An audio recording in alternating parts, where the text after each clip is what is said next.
सचिवालयमा छौँ भन्थ्यौँ, तर आज चाहिँ हामी धरान 15 स्थित अमेरिकन होटल जो चाहिँ हाम्रो पारिवारिक होटल हो। यो अहिले चाहिँ धरानमा टप लेभल मध्येको एउटा हो होइन, स्टारले चाहिँ नभनौँ तर एकदमै राम्रो छ र एकदम राम्रो पनि भइरहेको छ। त्यहाँ छौँ आज चाहिँ हामी सबैजना एउटा राम्रो कजको लागि। हाम्रो गेस्टहरू आउनु भएको छ। हामीले सांस्कृतिक पार्टी दर्ता गराइसकेपछि चाहिँ हामीले संयोजकहरू पनि विदेशतिर बनाएको प्रवासतिर सबैजनासँग हाम्रो भेटघाटहरू भइरहेको छ र अहिले चुनावकै माहौलमा चाहिँ यति नै बेला सघाउनुपर्छ भन्ने उद्देश्य लिएर विशेष गरी श्रम संस्कृति पार्टी र हर्क सालपाङकै लागि भनेर चाहिँ हाम्रो एसी सर आउनु भएको छ। अमेरिका उत्तर अमेरिकाको संयोजक हुनुहुन्छ श्रम संस्कृति पार्टीको। अनि उहाँले चाहिँ च्यारिटी पनि लिएर आउनु भएको छ। नैतिक सपोर्ट कति छ अध्यक्षज्यूले सुन्नु भएको छैन, हामीले सुनेका छौँ। सचिवालयले सुनेपछि उहाँले सुन्ने जतिकै हो होइन।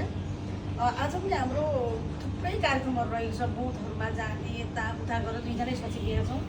एकजना सचिवलाई चाहिँ बिदा दिनको लागि मैले छिटो छिटो कार्यक्रम गरौँ पनि भनेको हो। र अब एसी सर चाहिँ अहिले आफ्नो बारेमा अलिकति आफै पनि भन्नुहुन्छ। उहाँ सगरमाथा आरोही पनि होला जस्तो लाग्छ मलाई होइन। र यसै गरी श्याम तामाङ पनि हुनुहुन्छ। उहाँहरू सबैजना हामी यो इलेक्सन पछाडि चाहिँ एकै ठाउँ रहेर काम गर्छौँ भन्ने पनि छ। अब आज मैले धेरै भन्दा पनि अध्यक्षज्यूले के गर्नुहुन्छ भनेर चाहिँ उहाँ सरहरूले सुन्न चाहनुहुन्छ। मेरो त सधैँ सुनिराख्नु भएको छ उहाँहरूले चाहिँ दैनिक जसो कुराकानी होइन हो अध्यक्षज्यूले होइन अब उताबाट आउनु भएको छ भन्ने कुरा। अब हामी त एसी सरसँग कुरा भइहाल्छ, श्याम सरसँग मेरो कुरा भइहाल्छ, पूर्ण काकासँग दैनिक भइहाल्छ होइन।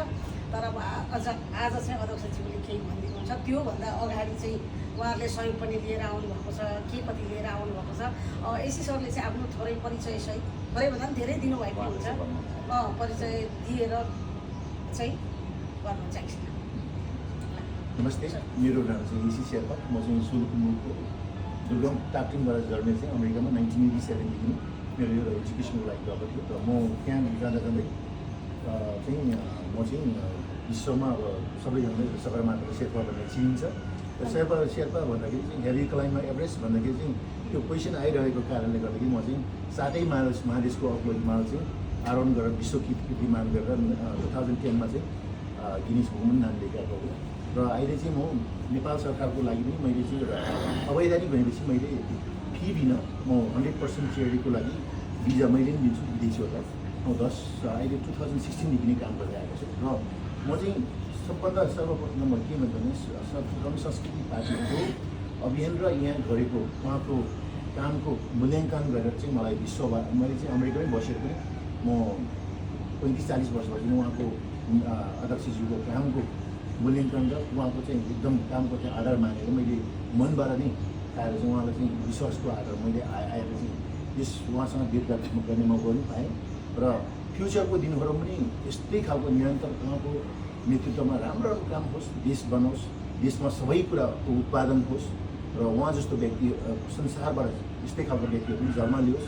र त्यसै गरी हाम्रो नेपाल पनि एक दिन कसले स्विजरल्यान्ड बनाउँछ, कसले अमेरिका बनाउँछ भन्छ, त्यो चाहिँ एक्सनमा लिएर चाहिँ हामीले हेर्न पाउँछ भन्न चाहन्छु। र मेन कुरा त हाम्रो अध्यक्षज्यूलाई धेरै धेरै धन्यवाद। उहाँले चाहिँ यो उदाहरणलाई धेरै चेन्ज ल्याउनु भयो। यो कुरामा चाहिँ संसारको सबैको 82 नेपाली 3 लाखभन्दा नेपालीहरूले हेरिरहनु भएको छ भनेदेखि उहाँलाई गरेको कामको र उहाँलाई चाहिँ इमान्दारितालाई तपाईँले सम्पूर्णले के गर्नु होला, सहयोग गर्नु होला।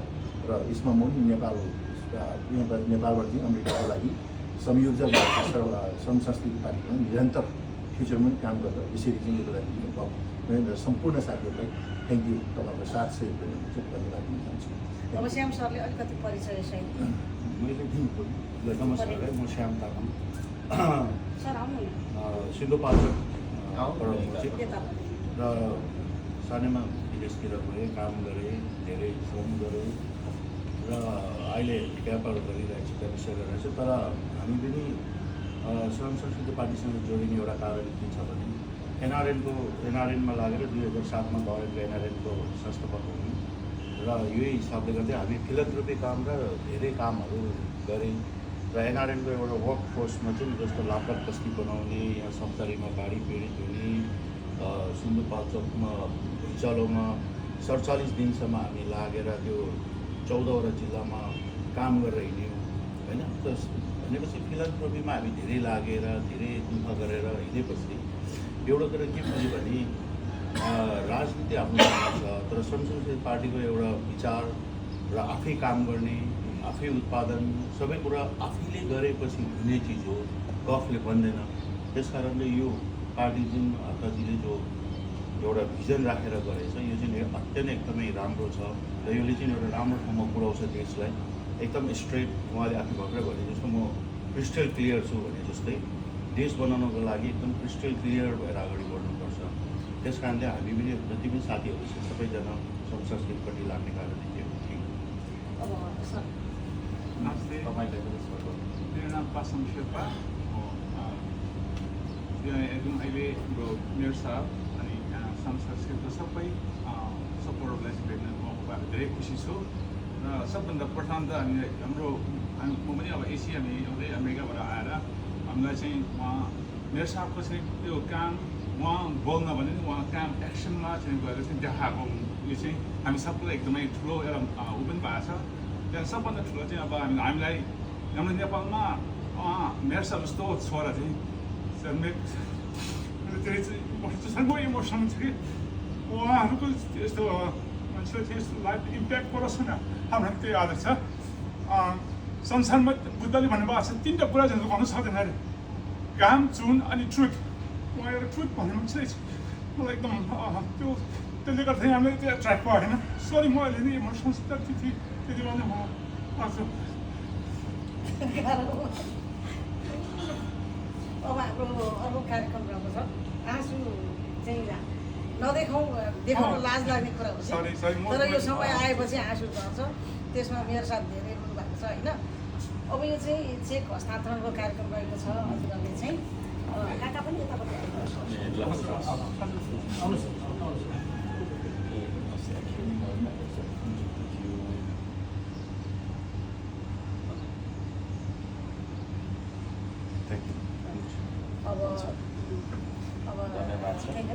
अब चाहिँ यो खदारलाई पनि यता ल्याउँछ। खदार लाएर चाहिँ अध्यक्षज्यूले हाम्रा सहकर्मीहरू नै भनौँ न, अब सँगै काम गर्नुपर्ने चाहिँ अब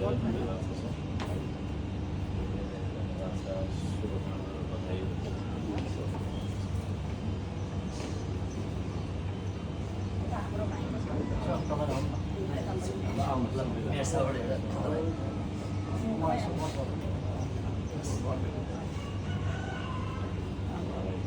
तपाईँलाई पनि लगाइदिन्छु, त्यही आएर लगाइदिन्छु होइन। यताले उहाँलाई पनि लगाइदिन्छु, तपाईँलाई पनि लगाइदिन्छु। म त होइन सर, तपाईँको टिममा तपाईँहरूलाई पनि लगाइदिउँ कि नलाइदिउँ? होइन, म त सबैलाई लगाइदिन्छु सर। सरकारहरूले पनि लगाइदिन्छु।